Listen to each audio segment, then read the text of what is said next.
వరంగల్, భద్రాద్రి కొత్తగూడెం, ఖమ్మం, సూర్యాపేట, యాదాద్రి భువనగిరి, నల్గొండ, నాగర్ కర్నూల్, మహబూబ్ నగర్, వనపర్తి, నాగర్ కర్నూల్, జోగులాంబ, గద్వాల జిల్లాలకు కూడా yellow alert జారీ చేశారు.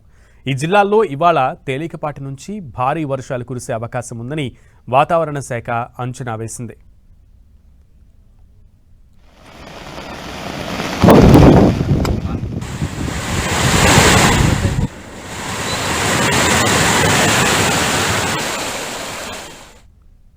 ఇక ఆదిలాబాద్ జిల్లా జైనద్ మండలం తరోడా గ్రామ సమీపంలోని హైవేపై వంతెన నిర్మాణంలో ఉండటంతో తాత్కాలికంగా వేసిన లోతట్టు వంతెనపై నుంచి వరద నీరు వెళ్తోంది.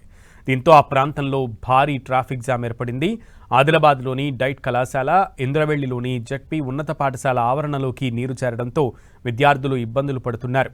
వాగులు పొంగి పొర్లుతుండటంతో తలమడుగు, భీంపూర్, బేల, సిరికొండ, ఇంద్రవెల్లి, ఉట్నూరు మండలాల్లోని పలు గ్రామాలకు రాకపోకలు నిలిచిపోయాయి. భీంపూర్ మండలంలోని కరంజీటి గ్రామం జలదిగ్బంధంలో చిక్కుకుంది. కుంటాల, పొచ్చర, కనకాయి, గాయత్రి జలపాతాలు పరవళ్లు తొక్కుతున్నాయి. నిర్మల్ జిల్లాలోని కడెం, స్వర్ణ, గడ్డెన్నవాగు ప్రాజెక్టులు జలకలకు సంతరించుకున్నాయి. మంచిర్యాల జిల్లా మందమరిలో 3 ఇళ్లు కూలిపోయాయి. పలుచోట్ల రోడ్లు, ఇళ్లపై చెట్లు విరిగిపడ్డాయి. కుమరంభీం జిల్లాలోని వట్టివాగు ప్రాజెక్టు 4 గేట్లను, కుమరంభీం ప్రాజెక్టు 6 గేట్లను ఎత్తారు. కౌటాల మండలంలో తుమ్మిడిహెట్టిలో ప్రాణహిత, తాటిపల్లి సమీపంలో పెన్గంగా నదులు ఉధృతంగా ప్రవహిస్తున్నాయి.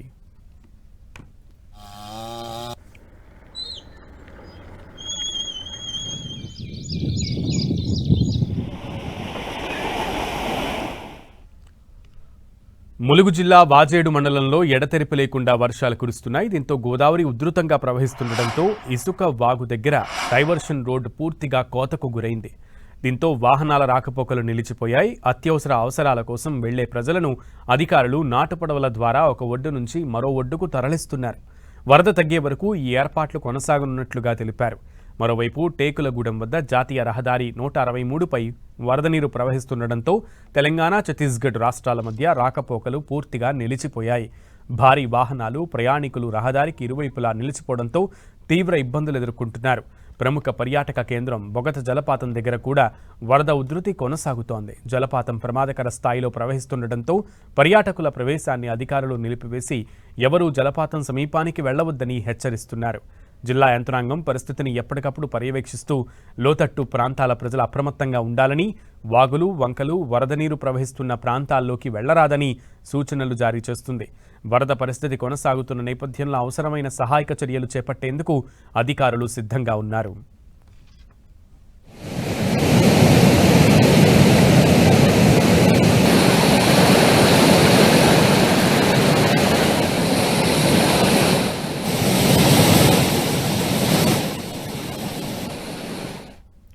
ఇక నిర్మల్ జిల్లాలో భారీ వర్షం బేభత్సం సృష్టించింది. రోడ్లపై చెట్లు కూలడం, విద్యుత్ స్తంభాలు నేలకొరగడంతో పలు ప్రాంతాల్లో రాకపోకలకు అంతరాయం ఏర్పడింది. భైంసా పట్టణంలో 100 ఏళ్ల నాటి చెట్టు కూలిపోయింది. తానూరు మండల ఘరీబీ గ్రామం సమీపంలోని లెవెల్ వంతెనపై నుంచి వరద నీరు ఉధృతంగా ప్రవహించడంతో రాకపోకలకు తీవ్ర అంతరాయం ఏర్పడింది.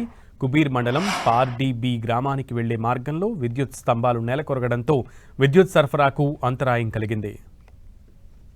కొమరంభీం ఆసిఫాబాద్ జిల్లా సిర్పూర్ నియోజకవర్గంలో 4 రోజులు ఎడతెరిపి లేకుండా కురిసిన వర్షంతో ప్రాణహిత నది, పెద్దవాగు నదులలోకి భారీగా వరద నీరు వచ్చి చేరింది. ప్రాణహిత నది, పెద్దవాగు నదుల బ్యాక్ వాటర్ రావడంతో 100 ఎకరాల పంటలు నీట మునిగిపోయాయి.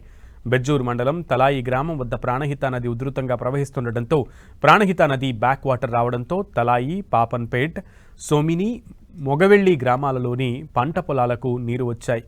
ఈ గ్రామాలలో వేల ఎకరాలలో పంట పొలాలు నీట మునిగాయి.